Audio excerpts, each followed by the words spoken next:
چې پتا ګرانو ډېر بسیار الله نن ډېر غریب شو کیف نشي مددگار الله نن خو اسلام جوړ شو پیغور څوک چې د دین کار کوي خلق ورته وایي لیونی او یا وزګار الله هغه اسلام چې تازه شوی وستا په پاکو وینو نن به همت امت نوج شو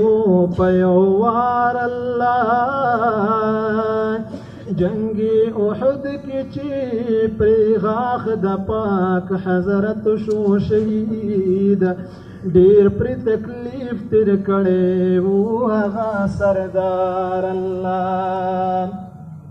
هغه اسلام باندې نن څلو به د ظلم کیږي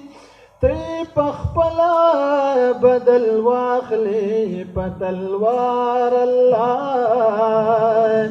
الله پخپلا د دې خپل اسلام نشان پورته کا ته غور وکړې بل څوک نه لري غمخوار الله په مخ د پاک رسول الله باندې محمد امین خوار بوزي روزي منوري لا پتلوار الله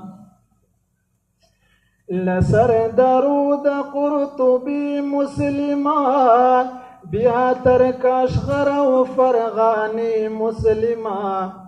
غږ د تکبیر او د اذان دې څه شو پرونې زرین دوران دې څه شو لسر درود قرطبي مسلمان بیا تر کاشغر او فرغانی مسلمان غږ د تکبیر او د اذان دې څه شو پرونې زرین دوران دې څه شو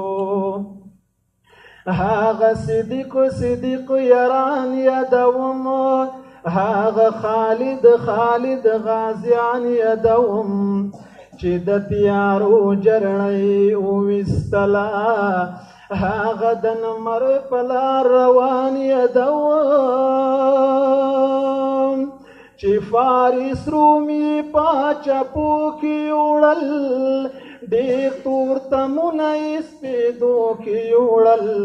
هغه بهیر هغه کاروان دې څه شو پرونې زرین دوران دې څه شو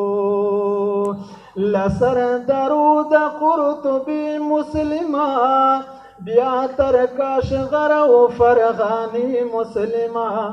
غږ د تکبیر او د اذان دې څه شو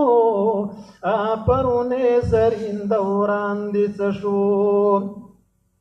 ای تاریخي اندلس تا ته وایم د نیل وادي او افریقا ته وایم درڅخه بل عمر مختار غواړم د طرابلس د زړه درزا ته وایم درن طارق درنا موسی غواړم نن غزنوي درڅخه بیا غواړم اموي عبدالرحمن دې څه شو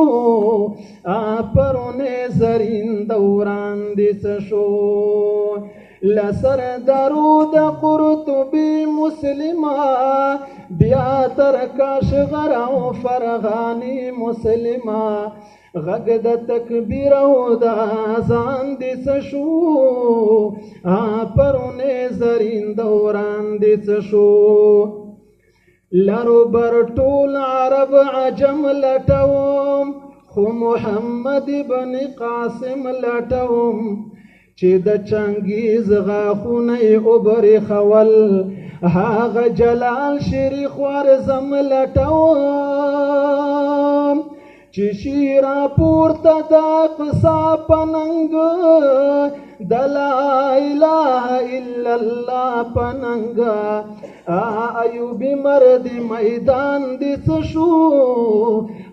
پرونه زرین دوران دی سشو لسر درود قرطبی مسلمان بیا ترکش غرو فرغانی مسلمان